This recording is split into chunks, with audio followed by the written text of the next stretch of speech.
नमस्कार मेरे प्यारे भाइयों, मैं डीवीडी सर आप सभी लोगों का अपने प्यारे से यूट्यूब चैनल में आजमगढ़ से आप सभी लोगों का स्वागत करता हूं।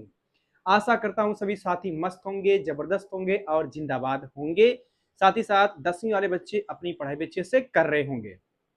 तो मेरे भाइयों, हम लोग बात कर रहे थे कक्षा 10 के चैप्टर नंबर 6 जिसका नाम था त्रिभुज। त्रिभुज को हम इंग्लिश में बोलते हैं ट्रायंगल। और इसमें हम लोग जो है प्रश्नावली 6.3 के ऊपर बात कर रहे थे। और अब तक हमने जो है क्वेश्चन नंबर 9 मतलब प्रश्नावली 6.3 की क्वेश्चन नंबर 9 तक हमने बातें कर ली थी। आज का वीडियो लेक्चर क्वेश्चन नंबर 10 से शुरुआत होने वाला है। हालांकि क्वेश्चन नंबर 10 से आपके जो क्वेश्चन आएंगे ये काफी लेंदी होंगे, बड़े सवाल होंगे। तो घबराने की एकदम जरूरत नहीं है। हम लोग हर एक सवाल को बेहतरीन कॉन्सेप्ट के साथ मजेदार तरीके से एक एक करके सारे सवाल को लगाया जाएगा ताकि आपको एनसीईआरटी के हर एक सवाल का सॉल्यूशन बकायदे हमारे यूट्यूब प्लेटफॉर्म पर अच्छे से आपको मिल सके। ठीक मेरे भाइयों, तो तब तक जो है जितने भी टाइम का वीडियो रहेगा सभी साथी वीडियो को अंत तक बने रहेंगे और चैनल को सब्सक्राइब कर लेंगे अगर नए हैं तो, और हमारे चैनल को लाइक करेंगे और अपना सुझाव हमें जरूर देंगे। ठीक ना। आइए हम लोग शुरुआत करते हैं क्वेश्चन की और क्वेश्चन नंबर 10 देखते हैं कहता क्या है। ठीक है मेरे भैया, देखिए क्वेश्चन नंबर 10 हालांकि मैं यहाँ पे लिखा हूं, एक बार पढ़ता हूं, पढ़ने के बाद इसका चित्र हमें बनाना पड़ेगा, तब जाकर के क्वेश्चन को हम समझ पाएंगे क्वेश्चन हमारा कहता क्या है। ये कह रहा है क्या कि सी डी और जी एच क्रमशः कोण ए सी बी और कोण एफ जी ई के ऐसे समद्विभाजक हैं कि बिंदु डी और एच क्रमशः त्रिभुज ए बी सी और त्रिभुज एफ जी ई की भुजाओं ए बी और ई एफ पर स्थित है। मतलब आपके पास यहाँ पर दो त्रिभुज दे रखे हैं। एक हमारे पास आपका त्रिभुज ए बी सी दे रखा है और एक हमारे पास त्रिभुज एफ जी ई दे रखा है। दो त्रिभुज है ना। तो पहले हम लोग दो त्रिभुज बनाते हैं, एक त्रिभुज ए बी सी और एक त्रिभुज हम एफ जी ई बनाते हैं। देखिए ध्यान से, मैं बनाता हूं एक त्रिभुज यहां पर।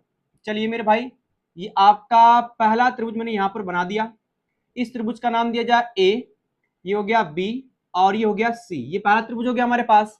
दूसरे त्रिभुज का नाम दिया जाए यहां पर, ये आपका दूसरा त्रिभुज बना रहा हूं मैं। दूसरे त्रिभुज का नाम दिया जाए, ये हो गया एफ, यहाँ पर जाएगा ई और ये हो जाएगा हमारे पास जी, एफ ई जी, ऐसे हमारे पास है। तो अब हमें ये देखना क्या है, सवाल में कह रहा है क्या कि त्रिभुज ए बी सी और त्रिभुज एफ जी ई की भुजाओं ए बी और ई एफ पर स्थित है। कौन स्थित है बेटा? डी और एच। मतलब ये कि भुजा ए बी पर डी है और भुजा ई एफ पर एच है, ये हमसे कह रहा है। तो भुजा ए बी पर आपका डी है और भुजा ई एफ पर आपका एच है। इसको लेते हैं। ए बी पर आपका डी है तो मैंने मान लिया कि आपका यहीं पर है आपका डी, इसको मैंने डी मान लिया। और इस ई एफ पर आपका एच बोला है सवाल में तो मैंने यहाँ पर एच मान लिया। चलिए इतनी कहानी हमारे पास हो गई। फिर कह रहा है क्या कि सी, अब शुरू से हम लोग बात करते हैं, एक बार है शुरू से बात करते हैं। कह रहा है सी डी और जी एच, मतलब हमें सी को डी से मिलाना पड़ेगा तब जाकर हमें सी डी मिलेगा, ये बोल रहा है। और जी एच मतलब जी को हमें एस से मिलाना पड़ेगा तब जाकर हमें जी एच मिलेगा। फिर कह रहा है क्या कि सी डी और जी एच क्रमशः कोण ए सी बी और कोण एफ जी ई ऐसे समद्विभाजक हैं। मतलब इसको मिलाने पर जो कोण सी है वो बढ़ जा रहा है दो बराबर भागों में, और इसको मिलाने पर जो कोण जी है ये भी दो बराबर भागों में बढ़ जा रहा है। क्यों? क्योंकि बोला है कोण ए सी बी और कोण एफ जी ई ऐसे समद्विभाजक है, मतलब ये बढ़ जा रहे हैं आपके दो बराबर भागों में। तो जब इसको हम लोग मिलाएंगे तो कोण सी आपका दो बराबर भागों में बटेगा। देखिए ध्यान से कैसे, इसको मिलाने पर क्या होगा कि जो कोण सी था आपका पूरा कोण सी ये दो बराबर भागों में बटेगा। एक आपका ऊपर रहेगा और एक आपका नीचे रहेगा, ये कोण आपका बराबर है। उसी प्रकार हम जी को जब एस से मिलाएंगे मेरे भाई, जी को एस से मिलाएंगे तो ये भी आपका दो बराबर बटेगा। एक ये वाला ऊपर रहेगा और एक आपका नीचे वाला ये वाला रहेगा, दो बराबर भागों में बढ़ गया आपका। हालांकि अब उसके बाद फिर कह रहा है क्या कि यदि त्रिभुज ए बी सी समरूप है त्रिभुज एफ ई जी के, मतलब ये बड़ा त्रिभुज A B C F E जी के समरूप है, तो हमें दर्शाना है सी डी बटे में जी एच बराबर ए जी बटे में एफ जी। ये दर्शाना है सी डी बटे में जी एच, सी डी बटे में लाना है जी एच बराबर लाना है ए जी बटे में एफ जी, ये हमें लाना है। तो यहाँ पर एफ जी नहीं, यहाँ पर हमें लाना है ए सी शायद लाना होगा। ए सी, यहाँ पर सॉरी मैं यहाँ पर गलती कर दिया, ए सी रहेगा आपका, ए सी, ये पूरी बात कर रहा है, ए सी बोल रहा आपसे, ए सी लाना पड़ेगा क्योंकि एफ जी है, मतलब एफ से जी जा रहे हैं और ए से सी आएंगे, तो यहाँ पर ए सी रहना चाहिए। सी डी बटे में जी एच बराबर ए सी बटे में एफ जी बराबर लाना हमको है। और दूसरा पॉइंट में दिखाना ये है मेरे भाई कि डी सी बी समरूप है त्रिभुज एच जी एफ के, यहाँ पर एफ है, थोड़ा सा देख लीजिएगा, एफ है आपके पास, एफ ये। और तीसरा पॉइंट हमसे कह रहा है क्या कि त्रिभुज डी सी ए समरूप है त्रिभुज एच जी एफ के, दोनों चीज सेम है क्या। तो यहां पर आपका जो दूसरा पॉइंट है उसमें त्रिभुज एच जी ई रहेगा आपका, एक बात ध्यान रख लीजिए, ठीक ना। तो ये 3 पॉइंट हमें सॉल्व करने हैं, तीनों पॉइंट को हल करना है। तो हमारे पास जो सवाल हम पहले दे रखा है उसकी हम बात करते हैं। क्या क्या दे रखा है कि हालांकि जो कोण सी है आपका ये 2 भागों में बढ़ जा रहा है, यहाँ भी 2 भागों में बढ़ जा रहा है, तो हम इसको लिखेंगे यहाँ पर क्या कि सी डी और जी एच कोण सी को समद्विभाजित करते हैं, ये लिखेंगे यहाँ पर। लिखेंगे यहाँ पर क्या कि सी डी लिखेंगे यहाँ पर, सोल्यूशन स्टार्ट करूंगा यहाँ पर कि सी डी तथा जी एच, सी डी तथा जी एच कोण किसको किसको ना, सी डी तथा जी एच क्रमशः क्रमशः किसको किसको काटते हैं, जरा देखिए ध्यान से, काटते हैं कोण ए सी बी, ए सी बी, कोण ए सी बी तथा तथा एक हमारे पास ये भी है कोण एफ जी ई, एफ जी ई कोण हमारे पास आएगा एफ जी और ए को समद्विभाजित करते हैं, ये समद्विभाजित करते हैं, वहां पर बोल रहा है ये समद्विभाजित करते हैं, ये आपका सवाल कह रहा है। चलिए इसके बाद हम लोग आगे बढ़ेंगे, समद्विभाजित करते हैं। जैसे आपका ये सीडी कोण ए सी बी को समद्विभाजित करेगा मेरे भाई, तो एक कोण ऊपर और एक कोण नीचे बराबर जाएंगे, तो ये बराबर होगा इसके। अब इसको लिखेंगे कैसे हम लोग, कोण ए सी डी ऊपर वाला कोण, मतलब ये आएगा हमारे पास कोण ए सी डी, ये बराबर होगा नीचे कोण के, कोण बी सी डी लिखेंगे यहां पर, तो हमारे पास आएगा कोण क्या बी सी डी, ये मिलेगा।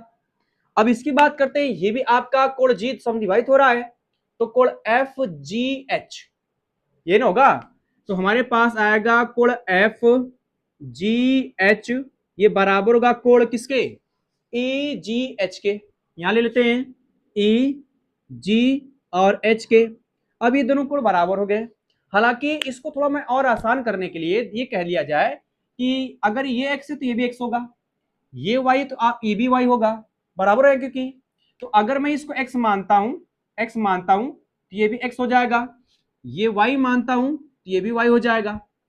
तो इसके बराबर हम लोग क्या करें, ये जो दोनों कोण थे वो एक्स के बराबर ही हैं, तो मैंने इसको x के बराबर मान लिया, ये माना जाएगा दोनों x के मान है, इसका मान भी x है, इसका मान भी x, दोनों x के बराबर है। इसको आपने क्या किया है, y के बराबर मान लिया है, तो मैंने इसको y मान लिया, ये भी मैंने माना है, ठीक ना। चलिए इसको नाम दे समीकरण नंबर 1 और इसको नाम दे समीकरण नंबर 2, ये हमारे पास कुछ हिसाब किताब है, ठीक ना। अब उसके बाद क्या क्या दिया जरा देखिए ध्यान से, आपके पास ये दिया है त्रिभुज ए बी सी समरूप है त्रिभुज एफ जी ई के, ये प्रॉपर बात है यहाँ पर, है ना। इसका मतलब यह है कि त्रिभुज ए बी सी समरूप है त्रिभुज एफ ई जी के। तो इसको थोड़ा लिखते हैं यहां पर है कि हमारे पास ये दिया है, क्या दिया है, जो जो चीज हमारे पास वो लिखेंगे यहां पर, दिया है, क्या दिया मेरे भाई, आपका त्रिभुज ए बी सी, त्रिभुज ए बी सी ये समरूप है त्रिभुज एफ ई जी के, एफ ई जी के ये समरूप है। और जब दो त्रिभुज समरूप होते हैं तो उसके संगत कोण बराबर हो जाते हैं। हमें कोण की बात करनी है, संगत कोण भी बराबर होते हैं और संगत भुजाओं का अनुपात भी बराबर होता है, लेकिन फिलहाल हमें कोण से कम हमारा चल जाएगा, इसलिए इन दोनों त्रिभुजों में केवल संगत कोण हमें बराबर लेना है। तो जब संगत कोण बराबर लेंगे तो उसको लिखेंगे यहां पर क्या कि अतः संगत कोण बराबर होंगे, लिखेंगे यहां पर इस चीज को अतः करके कि अतः संगत कोण, अतः संगत कोण बराबर होंगे, संगत कोण बराबर होंगे। और संगत कोण बराबर होंगे तो यहां पर हम किसको किसको बराबर कहेंगे, एक तो भैया आपका त्रिभुज ए बी सी समरूप है त्रिभुज एफ ई जी के, इसका मतलब कोण ए, जो आपका कोण ए है ये वाला, ये कोण ए बराबर होगा किसके, कोण एफ के, ये बराबर हो जाएगा। और कोण बी ये वाला कोण, ठीक है ना, ये कोण आपका जो बी है वो कोण ई के बराबर होगा। और पूरा कोण सी कोण जी के बराबर होगा। ये बराबर हो जाएगा, उसको लिखते हैं यहां पर है कि आपका कोण ए बराबर में होगा कोण एफ के, और कोण आपका बी वो बराबर हो कोण ई के। तो यहां पर होगा कोण बी बराबर हो जाएगा कोण किसके, ई के। एक और हमारे पास चीज है क्या, कि ये जो कोण सी आपका है और जो कोण ई है ये भी आपस में बराबर होगा, है ना। तो इस चीज को मैं थोड़ा यहां लिख रहा हूं कि जो आपका कोण सी है वो बराबर होगा किसके, कोण जी के। अब देखिए ध्यान से, यही कोण आपका जो कोण सी था, कोण सी ये दो बराबर भागों में बटा हुआ है, एक्स और एक्स दोनों बराबर है आपका। कोण जी ये भी दो भागों में बटा हुआ है, वाई वाई बराबर है आपका। तो अगर इन दोनों को जोड़ूंगा एक्स और एक्स तो कोण सी मिलेगा, और कोण वाई और वाई जोड़ूंगा तो कोण जी पूरा मिल जाएगा हमको। मतलब कोण सी ये दोनों एक्स के योग के बराबर है, और कोण जी कोण जो है दोनों वाई के बराबर है। तो यहां पर मैं ये कह सकता हूं प्रॉपर क्या, कि हमारे पास 2x बराबर हो जाएगा हमारे पास क्या 2y, इसलिए 2 से 2 कटेगा तो हमारे पास आएगा x बराबर में क्या जी y। एकदम कहानी स्पष्ट है यहां पर। तो समीकरण 1 2 मान लिया था, इसको मैं समीकरण नंबर 3 नाम दे देता हूं, नीचे वाले का 4 नाम देता हूं, और यहां पर जो आया इसका हम लोग 5 नाम दे देते हैं। हमारे पास ये कहानी है, ठीक ना। अब थोड़ा सा मुझे मिटाना पड़ेगा, क्योंकि मिटाने के इस चीज को मिटा दूंगा तो मेरा काम बन जाएगा, ठीक है ना। थोड़ा सा मिटाता हूं बस थोड़ा सा, और जो आपको सिद्ध करने वाली बात है उसको मैं ऊपर लिख दूंगा। क्वेश्चन को मिटा रहा हूं फिलहाल, मिटाने के बाद इस वाले पार्ट को नहीं मिटाऊंगा, बस केवल क्वेश्चन यहां से यहां तक मिटाने के बाद इसको यहां पे सॉल्व करूंगा, यहां से हम लोग यहां तक आएंगे, ठीक है। देखिए ध्यान से इधर, तो मेरे भाई हमने इस वाले पार्ट को मिटा दिया। अब हम लोग थोड़ा सा बात करते हैं, सिद्ध करने वाली बात करते हैं। सिद्ध करने की क्या बात करेंगे, कि हमें लाना है सी डी बटे में जी एच। मतलब ये कि आपका सी डी बटे में जी एच है तो सी डी बटे में आपका जी एच होगा, बराबर लाना है ए सी बटे में एफ जी, बराबर लाना है ए सी बटे में एफ जी। मतलब इस ऊपर वाले त्रिभुज की बात कर रहा है, मतलब ये सी डी बटे में जी एच बराबर लाना है ए सी बटे में एफ जी, ये हमको लाना है। तो ऊपर वाले त्रिभुज का अनुपात वहां पर बराबर लाना है, भुजाओं का अनुपात बराबर लाना है। तो भुजाओं का अनुपात बराबर लाने के लिए मुझे इस वाले त्रिभुज को और इस वाले त्रिभुज को समरूप दिखाना पड़ेगा। अर्थात ये त्रिभुज हमारे पास क्या, ये हम लाएंगे यहां पर क्या डी सी ए समरूप दिखाएंगे एच जी एफ के। और ये चीज आपका तीसरे पॉइंट में देखिए पूछ रहा है क्या, डी सी ए कहां से कहां तक है, डी सी ए ऊपर दिया ना है आपका, और ये समरूप लाना है त्रिभुज एच जी एफ के। मतलब जो आपको पहला पॉइंट है इसको पहले अभी नहीं हल करेंगे, बल्कि तीसरे वाले पॉइंट को हम लोग पहले हल करेंगे, तब जाके हमको चीज मिल पाएगा। तो मैं तीसरे पॉइंट को यहां पर हल कर दे रहा हूं, जिससे मैं चीजें मिल जाए आसानी से। देख कैसे मिलेगा, मैं सोच रहा हूं यहीं पे हल कर दूं क्या, यहीं पे हल कर दे रहा हूं। पहला पॉइंट जरा गौर करिएगा, पहला पॉइंट मैं हल कर दे रहा हूं, यहीं पे आसानी से आपको मिल जाएगा। पहला पॉइंट की हम लोग बात करेंगे, तो त्रिभुज हमको लेना है डी सी ए लेना है, डी सी ए, और एक त्रिभुज एच जी एफ लेना है, एच जी एफ लेना है। दोनों त्रिभुज की ये वाली बात हो रही है, लिया जाए। और जब लेंगे मेरे भाई तो क्या क्या देखेंगे, लिखेंगे यहाँ पर क्या कि त्रिभुज डी सी ए और दूसरे त्रिभुज की बात करेंगे तो एच जी एफ हो जाएगा, त्रिभुज हो जाएगा एच जी एफ में, इसी में बात करना है। अब इन दोनों को पहले हम लोग समरूप दिखाएंगे। दिखाने के लिए कोई दो कोण बराबर होना चाहिए। देखिए जरा, इसमें आपका कोण x है, इसमें कोण y है, और कोण x कोण y के बराबर है यहाँ पर समीकरण 3 से। तो हम ये पहले कह देंगे क्या यहाँ पर कि x बराबर हमारे पास ये दिया y, और ब्रैकेट में लिखेंगे यहाँ पर क्या कि समीकरण 3 से ये बराबर है, समीकरण 3 से मिल जाएगा हमको। दूसरी बात ये कि इसी वाले त्रिभुज में, इस वाले त्रिभुज में कोण a, इसमें कोण f, ये दोनों बराबर है, तो कोण a बराबर में कोण f हो जाएगा। तो आपका कोण a बराबर हो जाएगा कोण f, और ये बराबर होगा किससे, समीकरण 3 से। सॉरी ये 5 रहेगा, ये वाला 5 है तो यहाँ 5 लिख लीजिएगा, ये 5 हो जाएगा। और ये आपका समीकरण 3 से बराबर हो जाएगा 3 से। तो हमें दोनों त्रिभुजों में दो कोण बराबर मिल गए, और जब दो कोण बराबर मेरे भाई मिल जाते हैं ना, तो कोण कोण समरूपता से दोनों त्रिभुज समरूप हो जाएंगे।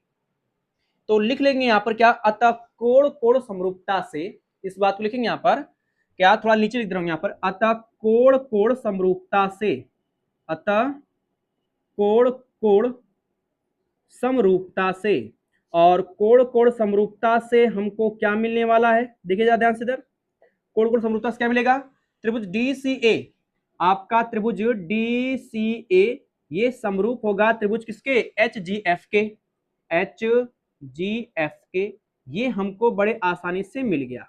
चलिए पहला पॉइंट यहां तो प्रूफ हो गया। अगर सॉरी ये तीसरा पॉइंट है आपका, तीसरा पॉइंट, मैं यहां पर तीसरा पॉइंट नहीं लिखा हूं, पहला पॉइंट लिखा हूं, जरा गौर करिएगा। ये तीसरा पॉइंट है आपका, तीसरा पॉइंट को हमने पहले हल किया है, तीसरा पॉइंट हो गया। अब उसके बाद हम लोग चलेंगे पहले पॉइंट पे, क्योंकि हमें लाना क्या है, CD बटे में GH, CD बटे में GH बराबर लाना है AC बटे में FG, बराबर लाना है AC बटे में FG लाना है। तो इसी त्रिभुज की बात हो रही थी और इसको मैंने समरूप दिखा दिया है। तो अब उसके बाद हम लोग क्या करेंगे मेरे भाई, पहले वाले पॉइंट को यहां पर हल कर दे रहा हूं मैं, सिंपल हमारा मिल जाएगा। देखिए ध्यान जरा इधर, पहले पॉइंट को यहां पर हल करेंगे तो इसको लिखेंगे यहां पर क्या, point number first, point number first लिखेंगे। पॉइंट नंबर फर्स्ट में क्या है कि मुझे भुजाओं का अनुपात बराबर दिखाना है। भुजाओं का अनुपात तभी बराबर होता है जब ये त्रिभुज इसके समरूप होगा, और मैंने तो यहां पर समरूप दिखा दिया है। तो इसको यूज करेंगे यहां पर पॉइंट नंबर फर्स्ट को सॉल्व करने के लिए, इस वाली चीज का लेते हैं यहां पर है। तो लिखेंगे यहां पर त्रिभुज आपका, त्रिभुज DCA ये समरूप दिखाया गया है त्रिभुज किसके, HGF के, HGF के ये समरूप है आपके पास। और जब समरूप होगा तो हम ये पढ़ चुके हैं क्या कि दो त्रिभुज समरूप होते हैं तो उसके संगत भुजाओं का अनुपात बराबर होता है ना। देखिए ध्यान जरा, बराबर होता है तो लिखेंगे यहां पर क्या, अतः करके, अतः संगत भुजाएं, अतः संगत भुजाएं समानुपाती होंगी, संगत भुजाएं समानुपाती होंगी या संगत भुजाओं का अनुपात बराबर होगा, बात एक ही है, संगत भुजाएं समानुपाती होंगी। तो समानुपाती होंगी तो ले लो भाई सीधे सीधे, एक आप ले लो CD बटे में GH, फिर बराबर होगा AC बटे में FG, ये ले लो सीधे सीधे, बोला ना हमको भी है। तो ये हमारे पास आ जाएगा कितना मेरे भाई, ये आएगा CD बटे में हो जाएगा आपका GH, CD बटे में हो जाएगा GH, बराबर हमारे पास जाएगा AC बटे में FG, ले लो AC बटे में FG। और हमें दूसरा पॉइंट ये सिद्ध करना था, दूसरा पॉइंट, ठीक ना। तो दूसरा पॉइंट हमने सिद्ध कर लिया। दूसरा पॉइंट क्या, वही मतलब पहला ही पॉइंट हमारे पास है, तीसरा पॉइंट तो यहां पर हमने हल कर लिया है, ये वाला चीज। अब सेकेंड पॉइंट की हम लोग बात करने जा रहे हैं। सेकेंड पॉइंट हल करने के लिए मैं यहीं पे सॉल्व कर दूंगा। थोड़ा सा हम लोग पहले बात कर लें किस त्रिभुज की बात हो रही है। पहले बात करा त्रिभुज DCB मतलब नीचे चलाया आपका, समरूप दिखाना है HGE के दिखाना है, अर्थात ये इस नीचे वाले त्रिभुज की बात कर रहा है, इसकी और इसकी बात कर रहा है। तो इन दोनों को मुझे समरूप दिखाना ही है। तो फिलहाल इस वाले पार्ट को मैं मिटाता हूं, है ना, या थोड़ा सा यहां पर मैं हल कर दूं कि मुझे सेकेंड पॉइंट सॉल्व करना है, सेकेंड पॉइंट सॉल्व करना है। तो दो त्रिभुजों में बात करनी होगी, एक आपका DCB, इसमें ले लिया जाए, यहाँ पर त्रिभुज DCB, तथा एक और लेना हमको है क्या मेरे भाई, HGE के, यहां लिया जाए। त्रिभुज आएगा हमारे पास HG और क्या E में, इसी में बात करनी है, बहुत सिंपल एकदम है ये भी। अब ऑटोमेटिक आपको दिख रहा होगा कि इस त्रिभुज में और इस त्रिभुज में किसको बराबर दिखा सकते हैं। पहली बात तो ये कोण B बराबर में कोण E है, यहाँ पर कोण समीकरण 4 से, और इसमें कोण X इसके कोण Y के बराबर होगा समीकरण नंबर 5 से। दो कोण बराबर हो गए, और जब दो कोण बराबर हो गए त्रिभुज के तो त्रिभुज समरूप हो गया आपका, सिंपल एकदम है। इस चीज को मैं लिख दे रहा हूं यहाँ पर क्या कि अतः इसको मिटा दे रहा हूं, पहले पॉइंट की अब कोई आवश्यकता है नहीं, इसको मिटा दे रहा हूं पूरा, ये भी हमारा अब नहीं जरूरत है क्योंकि सब हल हो रहा है धीरे धीरे। पूरा मिटा करके जो आपका सॉल्व करने वाला तरीका है या जिसको सॉल्व करना है उसको हम लोग लिखते हैं। क्या हमारे पास दिया है कि कोण B बराबर में कोण E, ये समीकरण 4 से आ जाएगा। लिखते हैं यहाँ पर है कि आपका कोण B ये बराबर हो किसके, कोण E के, और ये बराबर इसलिए क्योंकि ये समीकरण 4 में हमने बराबर पहले से कर लिया है 4 से, है ना। और उसके बाद कोण X बराबर कोण Y है इस वाले त्रिभुज में, इस वाले त्रिभुज में समीकरण 5 से। तो ये लिखेंगे यहाँ पर क्या, x बराबर हमारे पास हो जाएगा y, और ये हमारे पास आएगा समीकरण 5 से, समीकरण 5 से हो जाएगा। दो त्रिभुज बराबर हो गए, त्रिभुज समरूप हो जाएगा कोण कोण समरूपता से। तो इसको लिखेंगे यहाँ पर, अतः कोण कोण, अतः कोण कोण समरूपता से, कोण कोण समरूपता से, और कोण कोण समरूपता से हमको क्या मिलेगा भाई भाई, ये मिलेगा कि त्रिभुज DCB HGE के समरूप हो जाएगा। तो लिखेंगे यहाँ पर त्रिभुज DCB, ये समरूप होगा त्रिभुज किसके, HG और E के। बस हमें तो यही दिखाना था। तो मेरे ख्याल से तीनों पॉइंट हमने हल कर लिया। बेसिकली यहाँ पर हमने तीसरे वाले पॉइंट को पहले हल किया है, फिर पहले वाले पॉइंट को दूसरे में हल किया है, और दूसरे पॉइंट को हमने लास्ट में हल किया है। बस ये थोड़ा ध्यान देना था, है ना। तो ये तीसरा पॉइंट पूरा प्रॉपर कॉन्सेप्ट है आपका। अगर ये सब बातें आप लोग समझ में आ रही हैं तो हम लोग बढ़ेंगे अगले क्वेश्चन की ओर और देखेंगे अगला क्वेश्चन हमारा क्या कहता है।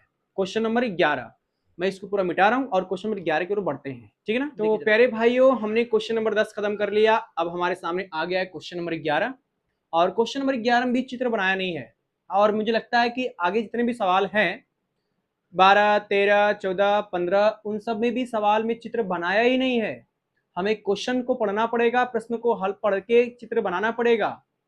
तो पढ़ेंगे तो समझेंगे, तब जाके चित्र बनेगा तो हल करेंगे। आइए देखिए क्या इससे समझना है। हालांकि चित्र बनाया है, मैं यहाँ पर जो है लिखा भी है आकृति 6.40, मैंने बनाया नहीं यहाँ पर है, कोई बात नहीं, हम लोग पढ़कर बना सकते हैं।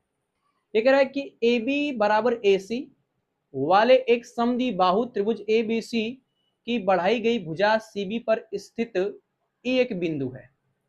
तो प्रॉपर यहां पर बात बोल रहा है कि ABC एक समद्विबाहु त्रिभुज है जिसमें AB बराबर AC दिया है। बनाते इसको देखिए ध्यान से देख, हमारे पास एक त्रिभुज है ये, और मैंने लिया ये एक त्रिभुज हमारे पास है, इसका नाम दीजिए यहाँ पर A, B और C। ये बोल रहा है आपसे पूरा एकदम बढ़िया से। थोड़ा सा इसको मैं काम कर रहा हूँ और इधर बनाता हूँ क्योंकि हमें आवश्यकता पड़ेगी खींचने की। देखिए ध्यान जरा, इसको मैं इधर बनाता हूँ। ये हमारे पास जाएगा त्रिभुज ABC बनाते हैं, ये हो जाएगा A, इसका नाम यहाँ पर B और ये C। ये बोल गया, कह रहा है त्रिभुज ABC में आपका AB बराबर AC है, अर्थात ये कि ये जो भुजा AB है वो AC के बराबर है। फिर कह रहा है क्या कि त्रिभुज ABC की बढ़ाई गई भुजा CB, मतलब CB इधर बढ़ाना हमको है, C से B की ओर बढ़ाना है। तो बढ़ाना है तो बढ़ाने के बाद जहां तक इसको बढ़ाएंगे हम लोग, इसको बढ़ाएंगे तो बढ़ाई गई भुजा पर E जो होगा एक बिंदु होगा, यहाँ पर कह रहा है स्थित E एक बिंदु है। इस बढ़ाई गई भुजा पर एक बिंदु है। फिर कह रहा है क्या आगे कि यदि AD लंब BC, AD लंब BC आपका, AD कहीं दिख नहीं रहा है आपका, AD लंब BC मतलब ये कि हम A से इस BC पर एक लंब खींचेंगे। देखिए ध्यान से इधर, A से BC पर हम लंब खींचेंगे और इसका नाम देंगे D। ये कह रहा है क्या कि आपका जो AD है वो BC पर लंब है, BC पर लंब है, इसका मतलब 90 डिग्री का एंगल यहाँ पर बनेगा। 90 डिग्री मतलब 90 डिग्री बनेगा। और भी कह रहा है क्या आपसे कि EF आपका दिया है, EF लंब है आपका AC पर। ये अब कहानी से स्टार्ट हो गई, मतलब हमें E से इस AC पर एक लंब खींचना है, E से AC पर एक लंब खींचना है, ठीक है ना। तो खींचा जाए यहाँ पर, देखिए ध्यान से इधर, इसको हम खींचेंगे ऐसे, यहां से ऐसे खींचेंगे तो ये भी आपके पास एक लंब होगा, ये एक लंब होगा ये वाला हिस्सा, और इसका नाम दिया जाएगा F। तो फिर कह रहा है सिद्ध करने के लिए क्या, आगे सिद्ध कीजिए कि त्रिभुज ADB इधर की बात कर रहा है, इस वाले त्रिभुज की बात कर रहा है, समरूप है त्रिभुज ECF, इसकी बात कर रहा है प्रॉपर एकदम। तो क्या ही दिक्कत है, सवाल लगाया जाए, यही चित्र बनेगा आपका, प्रॉपर बनाया जाए भाई। और देखते हैं लगाते हैं सवाल कैसे लगेगा हमारा, क्योंकि सवाल तो मेरे ख्याल से बहुत आसान है, इससे आसान सवाल क्या ही बताऊंगा आप लोगों को। तो पहले आप एक काम करिए, जो आपके पास सवाल में दिया है कि AB बराबर AC है, AB बराबर AC है, उसको लेते हैं सोल्यूशन। देखिए इधर हमारे पास जो दिया है उसको लिखेंगे यहाँ पर सोल्यूशन में। कि दिया है, जो दिया है उसको लिखा जाए यहां पर मेरे भाई। दिया है, क्या दिया है, ए बी बराबर में आपका ए सी है, ए बी बराबर में ए सी है, ये दे रखा है। अब आप जानते हैं कि बराबर भुजा है और बराबर भुजा के सामने वाला कोण भी बराबर होता है। तो इसके सामने सी दिया है, इसके सामने ये सी दिया है सी, और इसके सामने बी दिया है ये वाला, और ये कोण बी कोण सी के बराबर होगा प्रॉपर एकदम। तो लिखा जाए यहां पर क्या कि इसलिए कोण बी बराबर हो जाएगा हमारे पास कोण सी, और ये कहां से आता है मेरे भाई, प्रमेय से, क्योंकि याद रखिएगा बराबर भुजा के सामने वाले कोण बराबर होते हैं। इसको समीकरण नंबर 1 नाम दिया जाए। ये हमारे पास था मोटी मोटा में, और भी कुछ है लेकिन अभी फिलहाल हमारा काम चल जाएगा। क्यों? क्योंकि भैया एडी आपका बीसी पर लंब है और ईएफ आपका एसी पर लंब है, हमारा काम चल जाएगा मेरे ख्याल से। अब हम लोग जो सिद्ध करने वाली बात उसको लिखते हैं, यहाँ पर है त्रिभुज A D C, sorry A B D और त्रिभुज ई सी एफ, इसको लिया जाए यहाँ पर। तो लिखेंगे यहाँ पर त्रिभुज, त्रिभुज आएगा ए बी डी तथा त्रिभुज हमारे पास आएगा ई सी एफ में, इसी में बात करनी है। अब इसमें बात करना है मतलब ए बी डी बात करनी है और ई सी एफ में बात करनी है। देखिए ध्यान से, ये 90 डिग्री एंगल अगर इधर बनाता है, इधर भी बनाएगा 90 डिग्री एंगल, बनेगी एकदम प्रॉपर एकदम है। तो कोण आपका इस वाले त्रिभुज में ए बी डी में कोण डी और ई सी एफ में कोण एफ बराबर होगा 90 डिग्री है। तो लिखा जाए यहाँ पर क्या कि कोण जो है आपका डी वो बराबर होगा किसके, कोण एफ के। और ये बराबर क्यों होगा, क्योंकि आपका बेटा समकोण है। ये कौन सा कोण है हमारा, समकोण है, मतलब 90 डिग्री का एंगल है, ठीक ना। और इस वाले त्रिभुज में ए बी डी में कोण बी और ई सी एफ में कोण सी बराबर, समीकरण 1 से देना। देखिए ध्यान से, कोण बी कोण सी के बराबर है, कोण सी कोण ए बी आपका इसमें आ रहा है और कोण सी आपका इस वाले में आ रहा है, तो कोण बी बराबर कोण सी मिल जाएगा हमको। ये भी लिख लेते हैं यहाँ पर है क्या कि कोण बी बराबर हो जाएगा कोण सी, और ये हमारे पास आएगा कहां से मेरे भाई, समीकरण नंबर 1 से ये मिलेगा हमको। और समीकरण 1 से जब हमने देख लिया कि दो त्रिभुजों में दो कोण बराबर आ गया, तो भाई जाहिर सी बात है कोण कोण समरूपता से त्रिभुज समरूप हो जाएंगे। इस चीज को यहां लिख दे रहा हूं यहाँ पर क्या कि अतः कोण कोण समरूपता से, या इधर लिख दे रहा हूं यहाँ पर, अतः कोण कोण समरूपता से, अतः कोण कोण समरूपता से, और समरूपता से हमको क्या मिलने वाला है, देखिए ध्यान से इधर, समरूपता से मिलेगा क्या, ए बी डी समरूप होगा त्रिभुज ई सी एफ के। डायरेक्ट लिखो यहाँ पर क्या आएगा हमारे पास, त्रिभुज ए बी डी ये समरूप होगा त्रिभुज ई सी एफ के, और हमें यही प्रूफ करना था, ठीक ना। बहुत सिंपल एकदम सवाल है आपका। तो मेरे भाई आपका ये प्रूफ हो गया, ठीक ना। क्वेश्चन नंबर आपका 11 भी खत्म।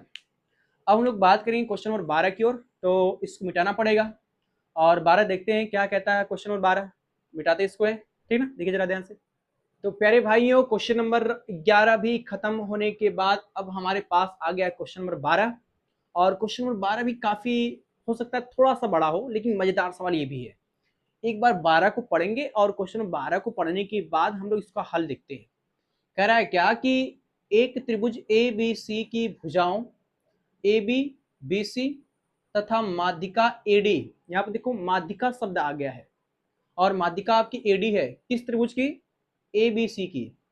फिर आगे कह रहा है क्या कि एक अन्य त्रिभुज पी क्यू आर की क्रमशः भुजाओं पी क्यू क्यू आर तथा माध्यिका पी एम समानुपाती है। दो त्रिभुज है, एक हमारे पास ए बी सी है और एक हमारे पास पी क्यू आर है। इसका थोड़ा मैं डायग्राम यहाँ बनाता हूँ, उसके बाद हम लोग बात करेंगे। बनाते हैं यहाँ पर डायग्राम, जरा देखिए ध्यान से। एक तो बनाएंगे त्रिभुज ए बी सी बनाएंगे, ये वाला, ये हो जाएगा ए नाम देंगे इसका, यहाँ पर बी नाम दिया जाएगा ए बी, और ये हो जाएगा सी। उसके बाद एक त्रिभुज और बनाना है, पी क्यू आर बनाना है। चलिए बनाते हैं, यहाँ पर है पी क्यू आर, ये हो जाएगा हमारे पास त्रिभुज पी क्यू आर, पी हो गया, उसके बाद क्यू आएगा और उसके बाद आर आएगा, ठीक है ना। त्रिभुज पी क्यू आर और एबीसी बना लिया मैंने यहाँ पर। अब जो बोल रहा है उसकी बात कर रहा है, कह रहा है त्रिभुज एबीसी की भुजाओं ए बी और बी सी, ए बी और बी सी, इसकी बात कर रहा है हमारे पास।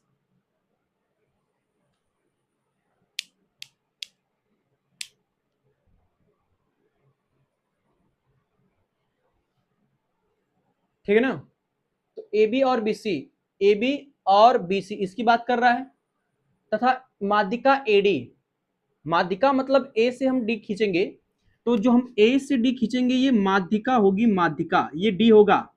और जो माध्यिका मेरे भाई होती है, माध्यिका ये सामने वाली भुजा को दो बराबर भागों में बांट देती है। मतलब ये कि अगर हमने क्या किया, किसी त्रिभुज में एक माध्यिका हमने ऐसे खींचा, तो माध्यिका जो होगी वो दो भागों, सामने वाली भुजा को दो बराबर भागों में बांट देगी।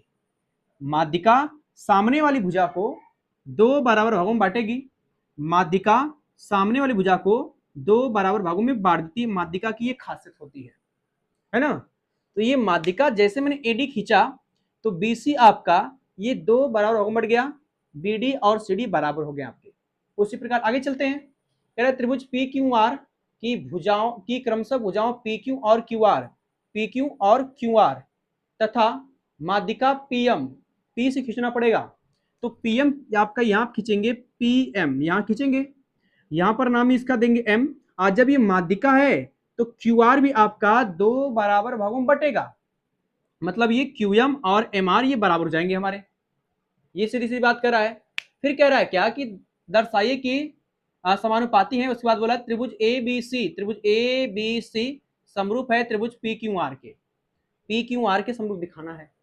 तो पहली बात तो हमारे सवाल में जो दिया उसकी हम लोग बात करते हैं। देखिए ध्यान जरा, सोल्यूशन में लिखता हूं यहाँ पर कि सोल्यूशन में हमारे पास क्या क्या दे रखा है। लिखेंगे पहले यहाँ पर मेरे भाई दिया है, क्या क्या दिया है आपके पास।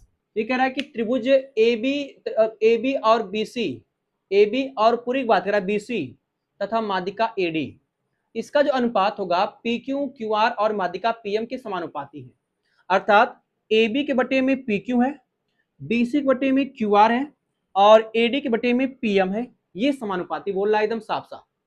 तो ए बी के बटे में पी क्यू हो जाएगा, ए बी लिखेंगे यहाँ पर ए बी बटा पी क्यू बराबर बी सी बटे में क्यू आर, बी सी बटे में हो जाएगा क्यू आर, फिर बराबर आपका ये हो जाएगा एडी, जो आपका माध्यिका एडी है वो पीएम के बराबर हो जाएगा। माध्यिका हो जाएगा हमारे पास क्या, एडी बटे में हो जाएगा पीएम, और इसको मान लेते हैं समीकरण नंबर 1 मैंने मान लिया यहाँ पर, ठीक है ना, ये मैंने मान लिया। अब उसके बाद देखिए ध्यान से, हमारे पास जो माध्यिका एडी है और पीएम है, ये एडी और ये पीएम सामने वाली भुजा को दो बराबर भागों में बांटती है। तो इसको थोड़ा लिखते हैं यहाँ पर है क्या, लेकिन मेरे भाई जरा देखिए ध्यान से कि आपका एडी और पीएम माध्यिकाएं हैं, लेकिन यहाँ पर क्या, इसलिए यहाँ पर कि एडी तथा पीएम माध्यिका है, एडी तथा पीएम माध्यिका है, और जब माध्यिका है तो माध्यिका सामने वाली भुजा को दो बराबर भागों में बांटती है।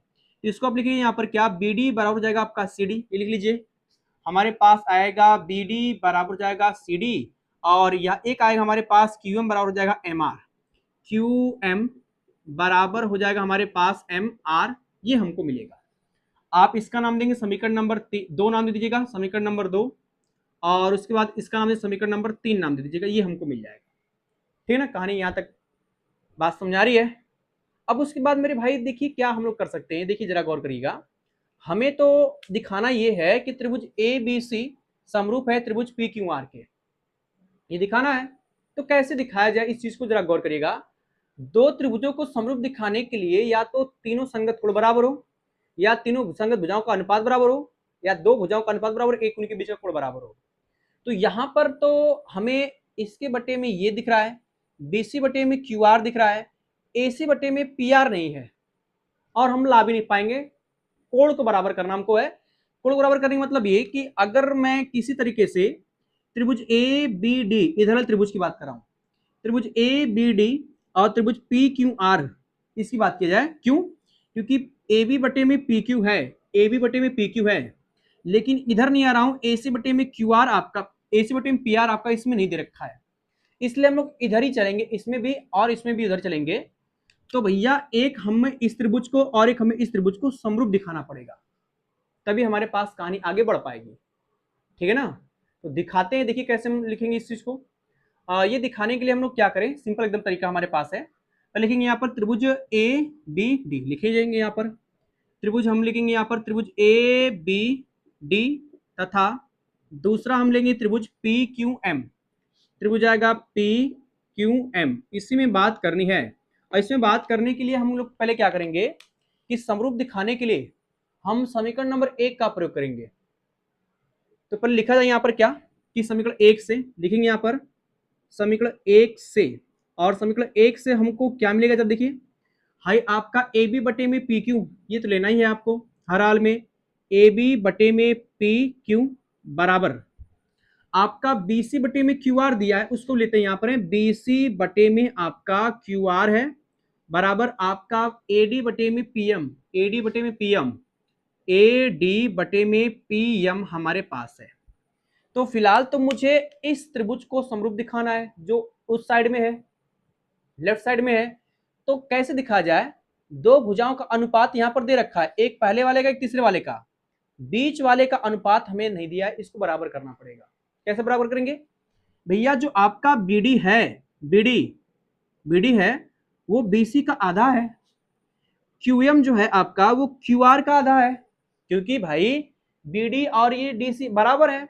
तो मैं ये कह सकता हूं कि जो बीडी है वो बीसी का आधा है, और क्यूएम जो है आपका क्यूएम वो क्यूआर का बराबर आधा है, आधा। ये इसी लॉजिक का प्रयोग कर रहे हैं यहाँ पर है। हमारे पास आएगा क्या, ए बी और बटे में हो जाएगा पी क्यू बराबर जो बीसी है, ये बीसी इसका दोगुना है ना। ये जो बीसी है, बीसी पूरा यहां से यहां तक, वो बीडी का दोगुना है। इसका मतलब बीसी लिख सकते हैं क्या, 2BD लिख सकते हैं, 2BD लिख सकते हैं। और क्यूआर, जो क्यूआर है वो मेरे भाई क्यूएम का दोगुना है। तो यहां पर हमारे पास आएगा 2QM, ये मिल जाएगा बराबर में था जो उतार लो उसको AD और बटे में जाएगा PM। तो ये आपका 2 से 2 कटेगा, जो बचा उस चीज को मैं यहां लिख दे रहा हूं, सिंपल हमारे पास जाएगा। तो आएगा हमारे पास क्या, AB और बटे में जाएगा PQ बराबर क्या आ गया, BD बटे में QM, BD बटे में हो जाएगा QM और बराबर में आएगा AD बटे में PM, AD बटे में हो जाएगा PM। देखिए ध्यान से, एकदम सिंपल। अब हमने देखा क्या कि AB के बटे में PQ और BD के बटे में QM फिर AD के बटे में PM, तीनों भुजाओं का अनुपात बराबर है। और जब तीनों भुजाओं का अनुपात बराबर आ गया तो ये वाला त्रिभुज इस वाले त्रिभुज के समरूप हो जाएगा, भुजा भुजा समरूपता से। तो त्रिभुज ABD समरूप होगा त्रिभुज PQM के, है ना। तो लिखेंगे यहाँ पर अतः भुजा भुजा भुजा समरूपता से, लिखेंगे यहाँ पर अतः करके, अतः भुजा भुजा भुजा समरूपता से लिखना पड़ेगा थोड़ा सा यहाँ पर, अतः भुजा भुजा भुजा भुजा भुजा समरूपता से, भुजा भुजा भुजा समरूपता से ये हमको मिलेगा। तो मिलेगा मेरे भाई, तो हमारे पास ये त्रिभुज ABD त्रिभुज PQM के समरूप हो जाएगा। यहाँ पर लिखेंगे त्रिभुज ABD, ये मेरे भाई समरूप होगा त्रिभुज PQM के, ये हमको मिल जाएगा। चलिए अभी तो मुझे फिलहाल ये लाना नहीं था, मुझे तो लाना है त्रिभुज ABC समरूप त्रिभुज PQR, ABC समरूप त्रिभुज PQR की, ये हमको लाना है। तो मैंने तो अभी इस वाले त्रिभुज को समरूप दिखाया, जबकि मुझे बड़े वाले त्रिभुज को समरूप दिखाना है। तो क्या किया जाए भाई, एकदम सिंपल हमारे पास है। जब ये त्रिभुज समरूप हो गया है तो भैया आप जानते हैं कि जब दो त्रिभुज समरूप होता है तो उसके संगत कोण बराबर होते हैं। इसका यूज किया जाए यहाँ पर कि अतः जब समरूप हो गया तो संगत कोण बराबर होंगे। लिया जाए यहाँ पर कि अतः, फिर लिखेंगे यहाँ पर अतः संगत कोण, अतः संगत कोण बराबर होंगे, अतः संगत कोण क्या होंगे, बराबर होंगे। चलिए बराबर होंगे तो हमें जो है केवल एक ही कोण की बात करनी है। इसमें आपका कोण B बराबर में कोण Q लीजिए, और और किसी से मतलब नहीं है। हाई आपका इधर वाला कोण A कोण P बराबर होगा, कोण D कोण M के बराबर होगा, लेकिन मतलब नहीं है, केवल हमें कोण B और कोण Q से काम चल जाएगा हमारा। इसको लिख लेते हैं यहाँ पर है, मतलब हमारे पास आएगा क्या कि कोण B बराबर जाएगा कोण Q, और इसको जो है समीकरण नंबर 4 नाम देते हैं। बस इतना हमारे पास है तो पर्याप्त काम हो जाएगा हमारे पास। ठीक है ना। अब देखिए ध्यान से इधर, हमें बड़े वाले त्रिभुज दिखाना है, त्रिभुज ए बी सी, त्रिभुज पी क्यू आर के समरूप दिखाना है। तो अब इसको लिया जाए मेरे भाई, जो हमें लाना उसको हम लोग सिद्ध करने जा रहे हैं। लिखेंगे यहाँ पर क्या कि त्रिभुज ए बी सी तथा त्रिभुज पी क्यू आर में इसी में बात करनी है।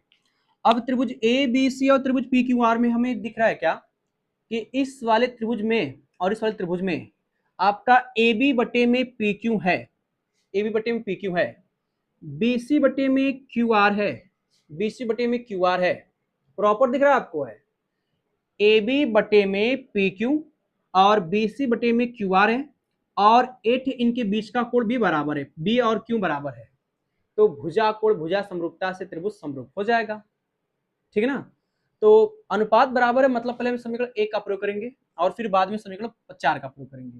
तो पहले लेते हैं यहाँ पर है किसकी बात करेंगे, समीकरण 1 से लिखेंगे यहाँ पर क्या कि ए बी बटे में पी क्यू बराबर है आपके पास बी सी बटे में क्यू आर के। इन दोनों की बात क्यों हो रही है, इसकी बात नहीं हो रही है। अब हम इन्हीं दोनों से काम चलाना है हमारा, इन दोनों को हम लोग ले लेते हैं मेरे भाई, ठीक ना। और ये आपके पास कहां से आएगा, समीकरण नंबर 1 से। दूसरी बात ये कि जो भुजाओं का अनुपात है बराबर, इसके ए और इस वाले के ये, साथ ही साथ उनके बीच का कोण भी बराबर दे रखा है। तो कोण बी बराबर में कोण क्यू, यहां पर देखिए जरा ध्यान से, तो आएगा हमारे पास कोण बी बराबर हो जाएगा कोण क्यू, और ये हमने उठाया है कहां से, समीकरण नंबर 4 से उठा लिया मेरे भाई, 4 से।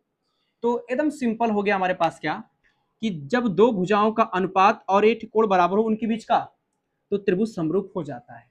कोण कोण समरूप, सॉरी भुजा कोण भुजा समरूपता से। तो मैं डायरेक्ट कर रहा हूं यहां पर क्या, इसलिए हमारे पास आएगा क्या, त्रिभुज ए बी सी ये समरूप होगा त्रिभुज पी क्यू आर के, और ये मेरे भाई समरूप होगा, इसी को सिद्ध करना था। समरूप क्यों आए, एस ए एस लिख देना, मतलब दो भुजाओं का अनुपात 8 है, इनके बीच का कोण, और यही हमें प्रूफ करना था। बहुत ही बढ़िया सवाल था मेरे भाई, ठीक ना, बहुत बढ़िया सवाल था। तो क्वेश्चन नंबर 12 भी कंप्लीट हो चुका है प्रॉपर एकदम बेसिक तरीके से। अब हम लोग बढ़ेंगे क्वेश्चन नंबर 13 की ओर। तो प्यारे साथियों, हम लोगों ने क्वेश्चन नंबर 12 खत्म करने के बाद अब आप पहुंचे क्वेश्चन नंबर 13 की ओर। 13 क्वेश्चन तो मेरे ख्याल से बहुत ही ज्यादा इंपॉर्टेंट है, पेपर में इस बार पूछने वाले हैं, ठीक है ना। तो क्वेश्चन नंबर 13 को एक बार हम लोग देखेंगे, क्वेश्चन नंबर 13 कहता क्या है और कैसे इसको लगाया जाएगा, एक बार पढ़ते हैं आराम से। कह रहा है कि एक त्रिभुज ए बी सी की भुजा पर एक बिंदु डी इस प्रकार है कि कोण ए डी सी बराबर कोण बी ए सी। बहुत बढ़िया सवाल एकदम है। आपके पास एक ही त्रिभुज है, हम लोग बनाते हैं, जरा देखिए डायग्राम इसका। आपके पास केवल एक त्रिभुज है, मैंने ये त्रिभुज बनाया यहाँ पर, ये त्रिभुज हमारे पास बना, थोड़ा सा डार्क कर दे रहा हूँ फिलहाल। तो मेरे भाई आप लोग को सपोर्ट की बहुत ज़रूरत है मुझे, तभी मैं डिजिटल बोर्ड वगैरह ले पाऊंगा और अच्छी मोबाइल की सहायता से आप लोगों को पढ़ा पाऊंगा। मेरे पास सुविधाएं कम है, लेकिन ये है कि कंटेंट के मामले में ज़रा भी पीछे नहीं हूँ।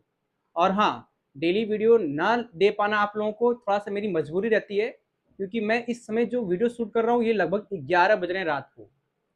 अब जरा सोचिए कि मैं किन हालातों में वीडियो को शूट करता हूँ और आप लोगों को एक दिन बाद 2 दिन बाद एक आध वीडियो दे देता हूँ। तो अगर मैं अपने जीवन में कामयाब हो पाया तो ये आप ही का श्रेय जाएगा, आप ही की वजह से हो पाएगा। इसलिए आप लोग मेरे चैनल को शेयर करिए, जितना हो सके उतना शेयर करिए, अपने दोस्तों में, रिश्तेदारों में, या अपने सहपाठियों में, स्कूलों में, जो भी लोग हों सबको शेयर करिया करिए। और प्यारा प्यारा कमेंट जरूर लिख दीजिएगा, क्योंकि आपके कमेंट के हम लोग भूखे रहते हैं, आपके कमेंट से हमको मोटिवेशन मिलता है। इतना काम जरूर कर दिया करिए, ठीक है ना। चलो आओ, एक त्रिभुज एबीसी था, तो हम लोग बनाते हैं त्रिभुज एबीसी। नाम दीजिए इसका, ये हो गया ए, यहाँ पर हो गया बी, और ये हो गया सी। त्रिभुज एबीसी हो गया। फिर कह रहा है क्या कि त्रिभुज एबीसी की भुजा पर एक बिंदु डी इस प्रकार है कि कोण ए डी सी, मतलब डी कहीं पर होगा बीसी पर, ऐसे बोल रहा है। यहाँ पर डी कहीं होगा आपका, ये वाला कहीं पर डी आपका मैंने मान लिया यहाँ पर है। कह रहा है कोण ए डी सी, मतलब ए को हम मिलाएंगे डी से, तो यहाँ पर कोण बनेगा आपका, ये वाला कोण बोल रहा है। कह रहा है कोण ए डी सी बराबर है कोण बी ए सी के, कोण बी ए सी के पूरे कोण की बात कर रहा है, ये वाला कोण, ठीक है ना। तो कह रहा है दर्शाइए कि सी ए का स्क्वायर, सी ए का स्क्वायर बराबर सी बी इंटू में सी डी। हमारे पास ऐसा कुछ है तो बहुत सिंपल है, हमें पहले क्या करना पड़ेगा कि एक त्रिभुज ए डी सी को और त्रिभुज ए बी सी को समरूप दिखाना पड़ेगा। मैं थोड़ा सा इसको क्या करता हूं, अलग अलग बनाता हूं, त्रिभुज ए डी सी अलग बनाता हूं और त्रिभुज ए बी सी अलग बनाता हूं। देखिए ध्यान से इधर कैसे, एक तो हमारे पास था त्रिभुज ए बी सी था, ये वाला त्रिभुज ए बी सी था, और एक ए डी सी था, बनाए थे इसको। एक हमारे पास यहाँ था ए डी सी, यहाँ पर सी तो रहबा करेगा, लेकिन मैं जो बेटा यहाँ पर ए करूंगा, यहाँ पर डी करूंगा। क्यों? क्योंकि भैया जो यहाँ पर कोण ए है, ये कोण ए बराबर किसी कोण डी के, तो कोण ए बराबर में कोण डी हो जाएगा, संगत कोण होंगे नहीं ये, तभी तो बराबर होंगे आपके। और इस वाले त्रिभुज में भी आपका कोण सी आ रहा है, बड़े वाले त्रिभुज में कोण सी आ रहा है और छोटे वाले में भी कोण सी आ रहा है, यहाँ भी कोण सी आ रहा है। तो कोण ए कोण डी के बराबर है, कोण सी के बराबर है, और जब त्रिभुज के संगत को दो कोण बराबर जाए त्रिभुज समरूप हो जाता है। तो पहले हमें ये काम ये करना पड़ेगा कि त्रिभुज डी ए सी और त्रिभुज ए बी सी को समरूप दिखाना है। सिंपल एकदम है, बढ़िया से कर लेंगे इस चीज को। देखिए हम लिखेंगे यहाँ पर क्या कि त्रिभुज हमारे पास आएगा, पहले इसको लिखते हैं, त्रिभुज ए बी सी तथा त्रिभुज डी सी ए हो जाएगा, डी ए सी में बात करेंगे। और इसमें तो आपके पास एकदम प्रॉपर दे रखा है कि कोण ए कोण डी के बराबर है, यहाँ पर कोण ए डी सी सब बराबर है कोण बी सी ए। तो इस चीज को यहाँ लिखते हैं, यहाँ पे जरा गौर करिएगा, आपके पास पहले दिया है कोण डी सी ए, चूंकि कोण डी सी ए ये बोला है ए डी सी, इस कोण की बात कर रहा है पहले, फिर बाद में इसकी बात कर रहा है। तो हमें इस वाले त्रिभुज को पहले लिखना पड़ेगा, इसको बाद में लिखना पड़ेगा। चलिए कोई बात नहीं, लिख दे रहे हैं, यहाँ पर है आपका पहले आएगा डी ए सी, हो जाएगा डी ए सी, और इधर आएगा त्रिभुज हमारे पास ए बी सी, ये मिलेगा हमको। अब इसमें हमारा कोण यहाँ पर दिया है ए डी सी, ये दिया है, लिख लेते हैं यहाँ पर है। कोण हमारे पास आएगा ए, ये पूरा ए होगा, ए डी सी बराबर होगा कोण किसके, बी ए सी के। तो बी ए सी, और ये आपके सवाल में दिया है मेरे भाई, मैंने तो अपने मन से लिखा नहीं है, ये दिया है आपके पास, ठीक है ना। उसके बाद इसमें कोण सी और इसमें कोण सी बराबर उभयनिष्ठ है ये, तो इसको लिख लेंगे यहाँ पर क्या कि कोण सी बराबर हो जाएगा कोण सी, और ये बराबर क्यों है, क्योंकि मेरे भाई आपका ये वाला उभयनिष्ठ है। चलो उभयनिष्ठ हो गया हमारे पास। जब दो त्रिभुज के कोण बराबर होते हैं तो त्रिभुज समरूप होता है। कोण समरूपता से लिखेंगे यहाँ पर क्या, अतः कोण समरूपता से, कोण समरूपता से, और कोण समरूपता से हमको क्या मिलेगा मेरे भाई, ये आएगा त्रिभुज जाएगा डी ए सी, समरूप होगा त्रिभुज किसके, ए बी सी के। और जब त्रिभुज समरूप हो जाते हैं तो हमको ये पता है कि संगत भुजाओं का अनुपात बराबर होता है। तो लिखेंगे यहाँ पर क्या, अतः संगत भुजाएं समानुपाती होंगी, संगत भुजाएं समानुपाती होंगी, ये हमारे पास सवाल है। संगत भुजाएं समानुपाती होंगी, तो अब संगत भुजाएं कौन कौन लिया जाए, देखिए ध्यान से, एकदम सिंपल बात है, हमें इसी में चलना है मेरे भाई। कौन कौन से ले सकते हैं, गलत ले सकते हैं आप, सी ए ले सकते हैं, तो सी ए के बटे में हमारा सी बी जाएगा, ये ले सकते हैं, सी ए बटे में होगा सी बी, और सी डी बटे में सी ए, यही लेना है, क्योंकि ये और ये कोण बराबर दिख रहा है आपको। तो सी ए बटे में सी डी लो, और यहाँ पर सी ए बटे में सी बी, फिर सी डी बटे में सी ए, यही लेना हमको है, एकदम सिंपल हो जाएगा हमारे पास। पहले लेंगे सी ए बटे में सी डी, ये तो आएगा हमारे पास सी ए बटे में जाएगा सी डी बराबर, फिर नहीं नहीं सी बी होगा यहाँ पर, सी ए बटे में सी बी, सी बी हो जाएगा, फिर बराबर आएगा सी डी बटे में हो जाएगा सी ए, हो जाएगा सी डी बटे में आएगा सी ए, क्रॉस मल्टीप्लाई कर दें, क्रॉस मल्टीप्लाई करेंगे तो आएगा सी ए का स्क्वायर और ये जाएगा C B into C D हो जाएगा। तो ये हमारे पास आएगा सी ए का स्क्वायर बराबर सी बी और इंटू में जाएगा सी डी। हमें मेरे भाई यही सिद्ध करना था इसी चीज को यहाँ पर, तो सिद्ध हो चुका है। क्वेश्चन नंबर 13 भी आपका कंप्लीट हो गया, प्रूफ हो गया। तो बहुत बढ़िया सवाल था ये भी, और इंपॉर्टेंट सवाल भी है, छोटा है लेकिन समझना इसमें है। तो क्वेश्चन नंबर 13 कंप्लीट हो चुका है मेरे भाई। अब हम लोग मिलेंगे अगले वीडियो में। 3 क्वेश्चन और बच गए हैं, 14, 15, 16, ये 3 क्वेश्चन और हैं। हालांकि वो भी बड़े बड़े हैं, लेकिन इसलिए मैं उसको अगले सवाल बता दूंगा अगले वीडियो में, ताकि जो है वीडियो हमारा ज़्यादा लंबा ना हो। तो मिलेंगे मेरे भाई ऐसे ही मजेदार वीडियो के साथ, और सभी साथी चैनल को शेयर, सब्सक्राइब, लाइक, कमेंट जरूर करेंगे, ठीक है ना।